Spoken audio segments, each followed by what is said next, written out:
नमस्कार बच्चों, welcome back to my YouTube channel base of education Mantra. प्यारे बच्चों, आज हम करने वाले हैं शिक्षा निदेशालय राष्ट्रीय राजधानी क्षेत्र दिल्ली की तरफ से दी गई जो सीबीई की वर्कशीट है, इसको हम करने वाले हैं। 2024-25 की ये वर्कशीट है और आप सभी जानते हैं कि सीबीई की वर्कशीट में जो 4 सब्जेक्ट यहाँ पर दिए गए हैं, Hindi, English, math, science, social science, यानी कि 4 सब्जेक्ट की ये वर्कशीट आ रही है। तो इस सारे वर्कशीट को हम करने वाले हैं दोनों मीडियम में, हिंदी और इंग्लिश दोनों मीडियम में करेंगे। तो प्यारे बच्चों, वीडियो को लाइक, शेयर और चैनल को सब्सक्राइब कर लीजिएगा क्योंकि सारे वर्कशीट को हम करेंगे डे बाय डे। तो जैसा कि आप सभी को मालूम होगा कि कुछ स्कूलों में इसके एग्ज़ाम हो चुके हैं, कुछ स्कूलों में इसके एग्ज़ाम बाकी हैं। तो वहाँ पर आपको एक OMR सीट दी जाएगी, ठीक है। और ये आपको 2 घंटे का टाइम दिया जाएगा और ये 4 सब्जेक्ट की आपको वर्कशीट को कंप्लीट करने के लिए कहा जाएगा, ठीक है। इसलिए यह वीडियो जरूर देख लीजिएगा। सारे आंसर आपको आप सही प्रकार से समझ लेंगे जिससे वर्कशीट में दिए क्वेश्चन को करने में आपको कोई समस्या ना हो। तो सबसे पहले आप यहाँ पर स्टूडेंट अपना नाम लिखेंगे, ये क्लास यहाँ पर दिया हुआ है, यहाँ पर अपना सेक्शन लिखेंगे, यहाँ पर अपने रोल नंबर लिखेंगे, ठीक है। इंस्ट्रक्शन को हम पढ़ लेते हैं, इसके बाद सीधे हम क्वेश्चन और आंसर को करते हैं, ठीक है। यहाँ पर दिया कि इस आकलन पत्र में 5 विषय और 25 प्रश्न दिए गए, यानी कि हिंदी, अंग्रेजी, गणित, विज्ञान, सामाजिक विज्ञान, ठीक है। यहाँ पर दिया हुआ है, ध्यान से देखेंगे, ठीक है। और यहाँ पर जो क्वेश्चन नंबर है आपके सबके सीरियल नंबर मिक्स रहेंगे, यानी कि 1 से लेके 5 तक हिंदी के और 6 से 10 इंग्लिश के, 11 से 15 तक मैथ के रहेंगे और 16 से लेके 20 तक विज्ञान के, साइंस के और 21 से 25 तक SST यानी कि सामाजिक विज्ञान, सोशल साइंस के रहेंगे, ठीक है। इन प्रश्नों के उत्तर देने के लिए आपको 50 मिनट का समय निर्धारित है। वो स्कूल के लेवल पे वो कितना आपको समय देते हैं, इस चीज़ को देखना है। गणना कार्य रफ कार्य आकलन पत्र में ही करेंगे, यानी कि आपकी जो वर्कशीट है उसमें आपको जगह दिया जाएगा। उत्तर को चिन्हित करने के लिए विद्यार्थी OMR शीट में प्रश्न से संबंधित उस विकल्प के गोले को भी आप करना है, काला करना है, ठीक है। और इसमें क्या है, एक बार आंसर देने के बाद उसमें क्या है, काट छाट या बदलाव नहीं कर सकते हैं। तो ये इंस्ट्रक्शन था और चलिए सीधे हम क्वेश्चन को करते हैं, ठीक है। पहला जो सेक्शन आपका हिंदी का है, ठीक है। तो यहाँ पर दिया कि गद्यांश को ध्यानपूर्वक पढ़कर प्रश्न संख्या 1 से 5 तक प्रश्नों के उत्तर देना है। बहुत ही इजी तरीके से आप जब ढूंढेंगे ना तो इस पैराग्राफ के जो आंसर आपको इसमें मिल जाएंगे। तो ये पैराग्राफ आप पढ़ लेंगे क्योंकि पैराग्राफ को पढ़ा जाएगा तो समय ज़्यादा लगेगा, ठीक है बच्चों। पैराग्राफ को स्टोरी की तरह आप पढ़ लेंगे और इसके आंसर को हम सीधे करते हैं। तो यहाँ पर देखिए क्या दिया गया है। पहला क्वेश्चन यहाँ पर दिया कि गद्यांश के अनुसार प्रसन्न वातावरण में पुताई किया हुआ आंगन और रंगोली पहचान है। तो यहाँ पर ऑप्शन ए दे रखा है कि भारत के शहरों की, ऑप्शन बी है कि गांव, भारत के गांवों की, सी है कि भारत के कस्बों की, और डी है भारत के खेतों की। तो आप जब पैराग्राफ को पढ़ेंगे तो आपको इसका आंसर पता चल जाएगा कि पुताई किया हुआ आंगन और रंगोली की पहचान क्या है। तो यहाँ पर इसका ऑप्शन बी हो जाएगा कि भारत के गाँवों की, ठीक है। ध्यान से आप पढ़ेंगे तो आपको आंसर पता लग जाएगा। सेकेंड क्वेश्चन है कि भारतीय रंगों और रेखाओं के माध्यम से अपनी डैश को अभिव्यक्त करते हैं। ऑप्शन ए निराशा और दुख, ऑप्शन बी है संस्कृति और दुख, ऑप्शन सी है निराशा और परंपरा, ऑप्शन डी है संस्कृति और परंपरा, ठीक है। तो यहाँ पर जब देखेंगे इसके आंसर सेकेंड क्वेश्चन का, तो इसके जो आंसर आपको यहाँ पे मिलेगा ऑप्शन डी संस्कृति और परंपरा, ठीक है। इस पैराग्राफ को जब आप पढ़ेंगे तो वहाँ पर आपको आंसर बहुत इजीली तरीके से मिल जाएंगे, ठीक है। चलिए हम थर्ड क्वेश्चन को करते हैं। थर्ड क्वेश्चन के इस टाइप के जो क्वेश्चन है आपने किया हुआ है एग्जाम में, ठीक है, कि एक आपको कथन दिया जाएगा और एक कारण दिया जाएगा, ठीक है। पढ़कर आपको क्या है, उपयुक्त विकल्प को चयन करना है। तो यहाँ पर जब आप कथन को पढ़ते हैं, दिया है कि मधुबनी चित्रकला प्रकृति के अधिक करीब है, बिल्कुल सही कहा जा रहा है। कारण है कि इन चित्रों को बनाने में प्राकृतिक रंगों और वस्तुओं का इस्तेमाल होता है, बिल्कुल सही है। अब देखते हैं कौन सा विकल्प सही होता है। तो कथन ए आर गलत है, तो ये पहले ही आपका गलत हो जाएगा। बी कह रहा कि कथन और कारण सही है किंतु कारण आर सही है। देखिए ये मिस्टेक है, यहाँ पर क्या होना चाहिए, इस ऑप्शन में यहाँ पर गलत छपना चाहिए था, लेकिन ये गलत मिस प्रिंट है, ठीक है। तो इसलिए ये भी आपका हो जाएगा गलत। सी कह रहा कि कथन ए और कारण आर दोनों ही गलत है, तो ये भी गलत हो जाएगा। डी कह रहा कि कथन ए अकर्ण 8 दोनों सही है। तो यहाँ पर जब आप देखेंगे तो ऑप्शन डी यहाँ पर सही हो जाएगा, ठीक है। लेकिन जब टीचर के द्वारा आपको ऑप्शन बी में करेक्शन नहीं बताया जाता है तो बी भी सही हो जाएगा, ठीक है, क्योंकि दोनों कथन सही है बच्चों, इस चीज़ को जरूर ध्यान रखेंगे आप। चलिए आगे देखिए, क्वेश्चन नंबर 4 को हम देखते हैं। क्या कहा जा रहा है कि मधुबनी चित्रकला के विषय रामायण और मिथिला की संस्कृति पर आधारित होते हैं। गद्यांश में आए इस कथन के पक्ष में निम्नलिखित में से कौन सा या कौन से तर्क सही है। पहला कथन यहाँ पर दिया कि महाभारत में मधुबनी चित्रकला का वर्णन मिलता है, तो ये बिल्कुल गलत है। सेकेंड कहा जा रहा है कि मधुबनी चित्रकला का विकास बिहार के मिथिला क्षेत्र में हुआ है, ये बिल्कुल सही है यहाँ पर। थर्ड पॉइंट यहाँ पर कि मिथिला क्षेत्र का संबंध राम कथा से है, तो ये बिल्कुल सही है। तो ऑप्शन में आप देखेंगे कि सेकेंड और थर्ड किस ऑप्शन में दिया है तो उसको ही राइट आप कर देंगे। तो सेकेंड थर्ड ऑप्शन डी में कहा जा रहा है, ठीक है, यानी कि 4 क्वेश्चन के राइट आंसर ऑप्शन डी हो जाएगा, ठीक है बच्चों। चलिए चलते हैं आगे क्वेश्चन की तरफ। क्वेश्चन नंबर 5 यहाँ पर दिया गया है कि गद्यांश के अनुसार वर्तमान समय में मधुबनी चित्रकला किसके या किनके द्वारा बनाई जाती है। तो यहाँ पर ऑप्शन ए केवल स्त्रियों द्वारा, ऑप्शन बी है केवल पुरुषों द्वारा, ऑप्शन सी है कि स्त्रियों और बच्चों द्वारा, ऑप्शन डी है स्त्रियों और पुरुषों द्वारा। तो क्वेश्चन नंबर जो 5 है ना, इसका जो राइट आंसर हो जाएगा ऑप्शन डी, स्त्रियों और पुरुषों के द्वारा, ठीक है। तो प्यारे बच्चों, अब यहाँ पर हम करेंगे सेक्शन बी, यानी कि जो इंग्लिश का सेक्शन है, ठीक है। अब देखिए ये जो पैराग्राफ है ना, इस पैराग्राफ को पढ़ लेंगे, बहुत ही इजीली तरीके से आप सारे क्वेश्चन को कर पाएंगे, क्योंकि पैराग्राफ जब आप पढ़ेंगे ना तो सेम जो क्वेश्चन आपको जो दिए गए हैं सीधे पैराग्राफ से उठाकर दिया गया क्वेश्चन है, ठीक है। आपको करने में कोई भी प्रॉब्लम नहीं होगी यहाँ पे बच्चों। चलिए हम 6 नंबर के क्वेश्चन को हम देखते हैं, ठीक है। 6 क्वेश्चन को हम देखते हैं। यहाँ पर क्या कहा जा रहा है कि by March 20 how many digital payment transaction did India achieve across various platforms, ठीक है। अब आपको बताना है यहाँ पर क्वेश्चन का अर्थ क्या कहा जा रहा है कि 20 मार्च तक भारत ने विभिन्न प्लेटफॉर्म पर कितने डिजिटल भुगतान लेन देन किए। तो यहाँ पर अब आप यहाँ पर देखोगे तो यहाँ पर ऑप्शन में दे रखा है, ठीक है। ऑप्शन में यहाँ पर दिया हुआ है, जब आप ध्यान से देखेंगे तो आपको सीधे इजीली तरीके से आपको ऑप्शन मिल जाए। ये पहले ही लाइन आपको दे रखा है कि इंडिया अचीव्ड 8, यानी यहाँ पर दे रखा है crore digital payment transaction by 20 मार्च, ठीक है। तो आपको यहाँ से यहाँ तक ये आपको पहले ऑप्शन में मिल जाएगा। तो यहाँ पर देखेंगे इजीली तरीके से, यानी कि 6 क्वेश्चन के जो राइट आंसर ऑप्शन सी हो जाएगा, ठीक है। चलिए 7 क्वेश्चन को हम देखते हैं। यहाँ पर क्या कहा जा रहा है। 7 क्वेश्चन कह रहा है कि which payment platform led with the highest number of transaction by February 28, ठीक है। आपको बताना है कि 28 फरवरी तक किस भुगतान प्लेटफॉर्म पर सबसे अधिक लेन देन हुए हैं। तो क्वेश्चन नंबर जो 7 है, इसका जो राइट आंसर आप यहाँ पे देख सकते हैं, ऑप्शन यहाँ पर हो जाएगा डी, भीम यूपीआई। देखिए यहाँ पर पैराग्राफ में जब आप देखोगे तो आपको यहाँ पर दे दिया जाएगा, ठीक है। यहाँ पर सब बताया गया है, ठीक है बच्चों। जब आप उसके आंसर आप देखोगे तो यहाँ पर आपको मिल जाएगा बहुत ही इजीली तरीके से। चलिए आगे देखते हैं थर्ड क्वेश्चन की तरफ। यहाँ पर जब 7 क्वेश्चन हो गया, 8 क्वेश्चन को हम देखते हैं यहाँ पर। तो यहाँ पे 8 नंबर की जो क्वेश्चन है इसको आप देखेंगे तो इसका आंसर आपको यहाँ पर मिल जाएगा। जो 8 क्वेश्चन है इसके जो राइट आंसर ऑप्शन यहाँ पर बी सही हो जाएगा, ठीक है ना। इस आंसर को आप देख लेंगे, जल्दी सारे आंसर को देख लीजिए, नहीं तो वीडियो लंबी हो जाएगी।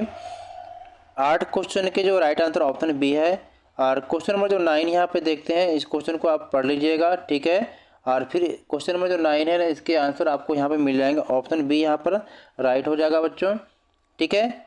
और क्वेश्चन नंबर 10 को यहाँ पर फिर हम देखते हैं। सारे पैराग्राफ पढ़ने के बाद ही जब क्वेश्चन के आंसर आप ढूंढोगे तो बहुत इजीली तरीके से सारे आंसर आपको यहाँ पे मिल जाएंगे। क्वेश्चन नंबर 10 है जो इसके राइट आंसर ऑप्शन यहाँ पर बी हो जाएगा, ठीक है। चलिए आगे चलते हैं। यहाँ पर हमने क्या हिंदी इंग्लिश को कवर कर लिया है। सेक्शन सी क्या कर रहा है, मैथमेटिक्स में आप देखेंगे कि क्वेश्चन में यहाँ पर दे रखा है, ठीक है। 11 क्वेश्चन नंबर है कि दवा की गोलियों के एक बैग में 2,25,000 गोलियां हैं, जिनमें से प्रत्येक का वजन 20 मिलीग्राम है। बैग में सभी गोलियों का कुल वजन किलोग्राम में है। आपको ये बताना है, कितना है आपको बताना है। ऑप्शन ए दे रखा है यहाँ पर 0.05, ऑप्शन बी है 0.50, ऑप्शन सी है 5, ऑप्शन डी है कि 50। ठीक है, एक क्वेश्चन को हल करने के लिए आपको करना क्या है कि यहाँ पर सीधे सीधे आप लिख लेंगे। ठीक है, कि 2,50,000 है आपको यहाँ पर लिख लेंगे। और फिर इसके आपको क्या करना है कि मिलीग्राम में करने के लिए कि 20 से मल्टीप्लाई कर देंगे, फिर क्या है 1000 से आपको यहाँ पर डिवाइड कर देना है, 1000 गुणे 1000 से। ठीक है, तो ये आपके आंसर यहाँ पर निकल कर आ जाएंगे।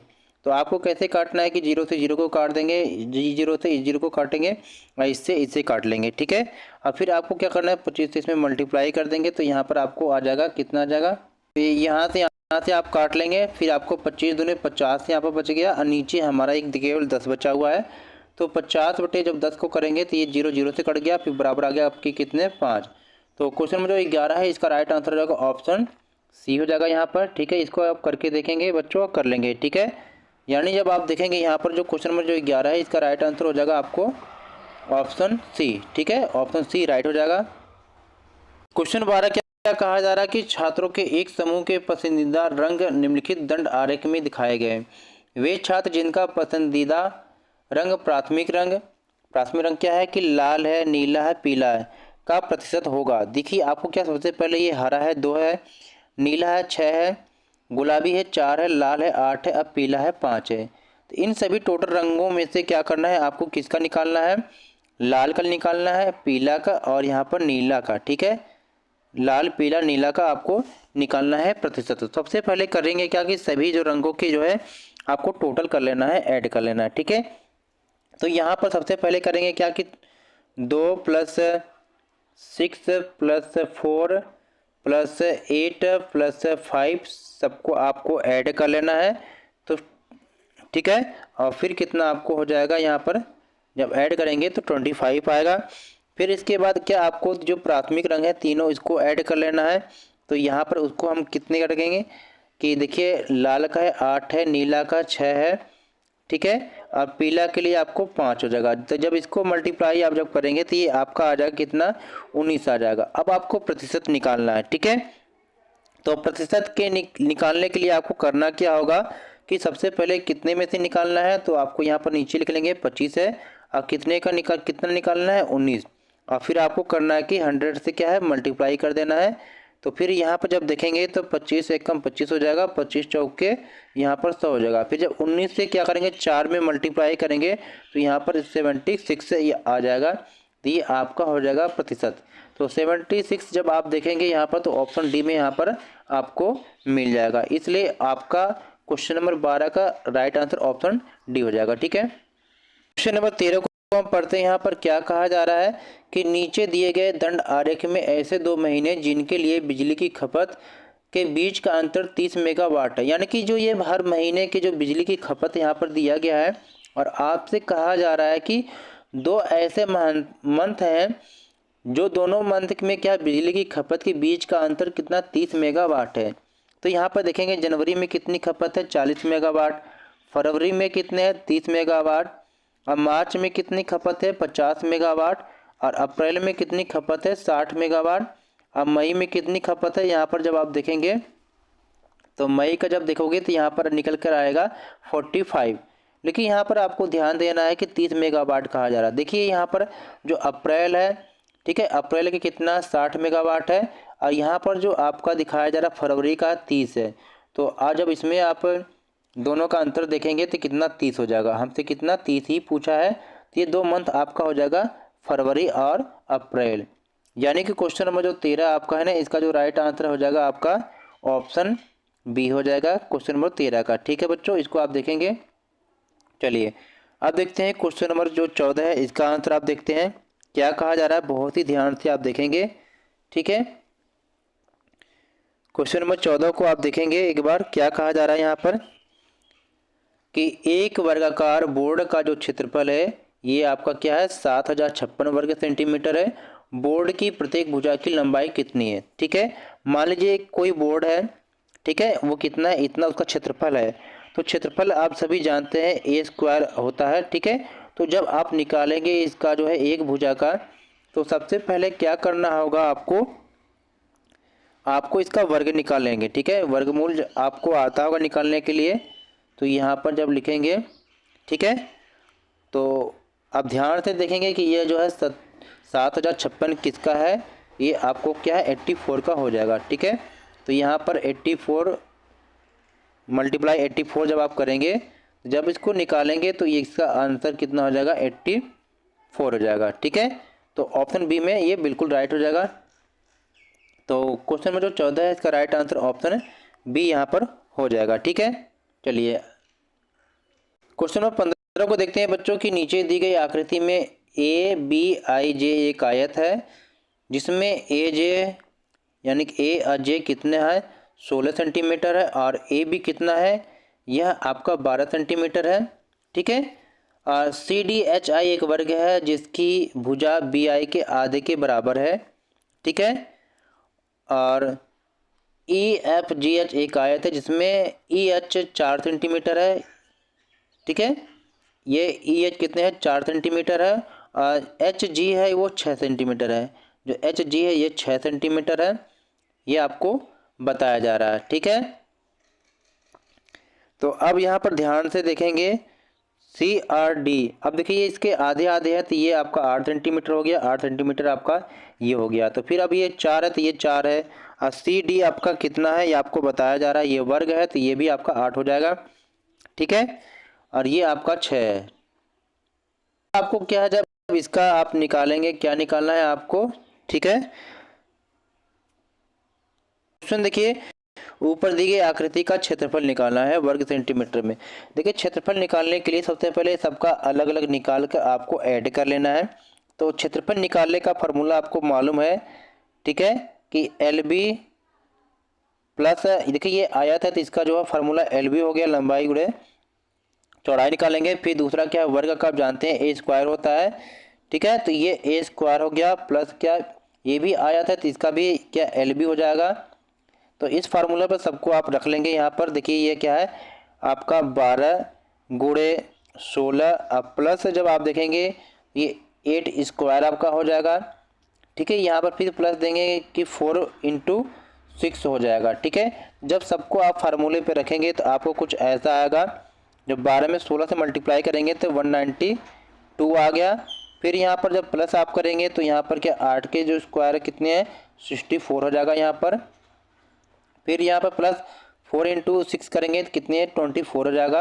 और जब सबको आप ऐड कर लेंगे तो ये आपका 280 यहाँ पर आ जाएगा। ठीक है, तो ऑप्शन बी में दे रखा है, इसे आप देखेंगे प्यारे बच्चों। ठीक है, तो क्वेश्चन नंबर 15 का ऑप्शन बी हो जाएगा। मैथ वाले जो बच्चे हैं जनरली इंग्लिश मीडियम में भी आप देख लेंगे। ठीक है, तो 11 जो क्वेश्चन था इसका जो राइट आंसर था ऑप्शन यहाँ पर सी था। ठीक है, इसको आप देखेंगे। और यहाँ पर जब दिया है कि 12 क्वेश्चन तो दिया है कि 12 जो क्वेश्चन इसका राइट आंसर यहाँ पर ऑप्शन डी था। ठीक है, फिर यहाँ पर देखते हैं क्वेश्चन नंबर जो 13 है, 13 के आंसर यहाँ पर दिया था ऑप्शन बी फरवरी और अप्रैल। ठीक है, क्वेश्चन नंबर जो यहाँ पर 14 दे रखा है, यहाँ पर जो हम देखे थे ऑप्शन बी यहाँ पर सही था 84। ठीक है, और क्वेश्चन नंबर जो 15 है, क्वेश्चन नंबर जो 15 है यहाँ का जो राइट आंसर इसका ऑप्शन बी था। ठीक है, चलिए आगे देखते हैं। इस वाले सेक्शन में देखते हैं यहाँ पर ऑप्शन सेक्शन डी में साइंस में क्वेश्चन नंबर 16 यहाँ पर दिया है कि निम्नलिखित में से कौन सा एक सूचक प्राकृतिक नहीं है। तो क्वेश्चन नंबर जो 16 है इसका राइट आंसर ऑप्शन डी हो जाएगा। ठीक है, फेनोल्फथेलिन। ठीक है, और यहाँ पर 17 नंबर क्वेश्चन को देखते हैं कि क्या कहा जा रहा है कि तेजी से घूमने पर न्यूटन की रंगीन डिस्क दिखाई देती है। तो वो कैसी दिखाई देती है, वह श्वेत दिखाई देती है। ठीक है, क्वेश्चन नंबर 18 यहाँ पर कि अपशिष्ट जल का प्रभावी ढंग से प्रबंधन करना क्यों महत्वपूर्ण है। तो क्वेश्चन नंबर जो 18 है इसका राइट आंसर ऑप्शन ए हो जाएगा कि जल प्रदूषण को कम करने के लिए। क्वेश्चन नंबर 19 यहाँ पर कि एक धावक 400 मीटर की दौड़ 50 सेकंड में पूरी करता है। धावक की गति क्या है। तो ठीक है, इस क्वेश्चन का जो राइट आंसर हो जाएगा जब आप इसको निकालेंगे तो ये आ जाएगा 8 सेंटीमीटर प्रति सेकेंड। ठीक है, क्वेश्चन नंबर 20 क्या कह रहा है कि इनमें से कौन भौतिक परिवर्तन का उदाहरण है। तो क्वेश्चन नंबर 20 है इसका राइट आंसर ऑप्शन ए हो जाएगा बर्फ का पिघलना। ठीक है, इसमें भी हम देख लेंगे क्वेश्चन नंबर जो 16 है इसका राइट आंसर जाएगा ऑप्शन डी हो जाएगा। क्वेश्चन नंबर जो 17 है इसका राइट आंसर भी ऑप्शन डी हो जाएगा। ठीक है, फिर यहाँ पर क्वेश्चन नंबर 18 दे रखा है, यहाँ पर इसके जो आंसर ऑप्शन ए हो जाएगा। क्वेश्चन नंबर यहाँ पर जो 18 का क्वेश्चन नंबर ऑप्शन ए हो जाएगा और 19 का भी क्वेश्चन नंबर जो है ऑप्शन ए ही राइट हो जाएगा। ठीक है, अब 20 के जो है ऑप्शन बी यहाँ पर राइट हो जाएगा। ठीक है, चलिए चलते हैं सेक्शन ई में, देखते हैं सोशल साइंस सामाजिक विज्ञान को देखते हैं। क्वेश्चन नंबर 21 है कि नीचे दी गई आकृति को यदि हम पृथ्वी का प्रतिरूप मान लें तो बताइए इस आकृति में बीचों बीच खींची गई रेखा किस प्रकार को प्रदर्शित करती है। यानी ये जो रेखा है ये किस प्रकार को प्रदर्शित करते हैं। तो हमने पढ़ा था कि इसे हम क्या है विषुवत वृत्त या भूमध्य रेखा के नाम से जानते हैं। तो यहाँ पर ऑप्शन सी यहाँ पर राइट हो जाएगा क्वेश्चन नंबर 21 का। ठीक है, चलिए आगे देखते हैं क्वेश्चन नंबर 22 को देखते हैं कि दिए गए भारत के राजनीतिक रेखा मानचित्र ए से अंकित किए गए भारत के राज्य की पहचान करिए। ये जो ए दिखाई दे रहा है ये कौन सा राज्य है आपको बताना है। तो आप सभी को मालूम है ये कौन सा राज्य है, उत्तर प्रदेश राज्य है। क्वेश्चन नंबर 22 का राइट आंसर ऑप्शन बी हो जाएगा। ठीक है, आगे देखते हैं तो क्वेश्चन नंबर 23 जो दिखा रहा है कि अनुज को एक्स राज्य का होने के कारण उसे वाई राज्य में कार्य करने से रोका जाता है। तो बताइए अनुज के किस मौलिक अधिकार का हनन हो रहा है। तो यहाँ पर जब देखेंगे तो उसके स्वतंत्रता का हनन हो रहा है। क्वेश्चन नंबर 23 का राइट आंसर ऑप्शन ए हो जाएगा। ठीक है, चलिए आगे देखते हैं क्वेश्चन नंबर 24 को देखते हैं यहाँ पर कि निम्नलिखित में से कौन सा कृषि कार्य को चुनने के लिए एक कारक है। ऑप्शन ए भौगोलिक दशा, ऑप्शन बी उत्पादन की मांग, ऑप्शन जो थर्ड देखा है प्रौद्योगिकी का स्तर। ठीक है, तो ये देखिए कि 1 2 3 तीनों सही है। तो यहाँ पर ऑप्शन डी बिल्कुल राइट हो जाएगा। ठीक है, 1 2 और 3। ठीक है, क्वेश्चन नंबर 25 है कि सही मिलान की पहचान करिए। तो देखिए जो उत्तरी अक्षांश सारे में देखो यही दे रखा है उत्तरी अक्षांश यानी कि 23.5 डिग्री उत्तरी अक्षांश। तो ये किसको प्रदर्शित करता है, ये कर्क रेखा को करता है। तो ऑप्शन ए यहाँ पर बिल्कुल राइट हो जाएगा। चलिए इंग्लिश में भी देख लेते हैं। इंग्लिश में आप देखेंगे क्वेश्चन नंबर 21 है जो इसका राइट आंसर आपको हो जाएगा ऑप्शन सी इक्वेटर। ठीक है, और क्वेश्चन नंबर 22 का राइट आंसर हो जाएगा जो ए को प्रदर्शित कर रहा है ये Uttar Pradesh option B right हो जाएगा यहाँ पर। फिर यहाँ पर 23 क्वेश्चन को जब आप देखेंगे यहाँ पर तो इसका राइट आंसर आपका जो हो जाएगा 23 क्वेश्चन का जो राइट आंसर यहाँ पर हो जाएगा यहाँ पर ऑप्शन ए हो जाएगा राइट टू फ्रीडम। ठीक है, स्वतंत्रता का अधिकार। 24 क्वेश्चन जो आप देखेंगे यहाँ पर तो 24 का जो राइट आंसर हो जाएगा ऑप्शन डी कि 1 2 और 3 तीनों सही है। 25 क्वेश्चन को दे रखा है यहाँ पर तो इसका ऑप्शन ए बिल्कुल राइट हो जाएगा ट्रॉफिक ऑफ कैंसर। ठीक है, ये सही है। तो यहाँ पर हमने इजीली तरीके से हिंदी और इंग्लिश मीडियम में दोनों क्या कंप्लीट कर लिया है। हिंदी और इंग्लिश मीडियम में दोनों हमने कर लिया कि जो डायरेक्टर ऑफ एजुकेशन की तरफ से जो दी गई CBE के 2024-25 के जो वर्कशीट थी असेसमेंट सीट नंबर फर्स्ट को कंप्लीट किया है। क्लास 9 के लिए था यहाँ पर subject Hindi English mathematics science और सोशल साइंस के दिए हुए थे। तो प्लीज़ वीडियो को लाइक शेयर जरूर कर दीजिएगा क्योंकि हमारे चैनल पे आपको इसी प्रकार से हर वर्कशीट आपको मिल जाएगी। ठीक है, वीडियो को लाइक शेयर और चैनल को सब्सक्राइब कर लीजिएगा। Thanks for watching my YouTube channel base of education Mantra.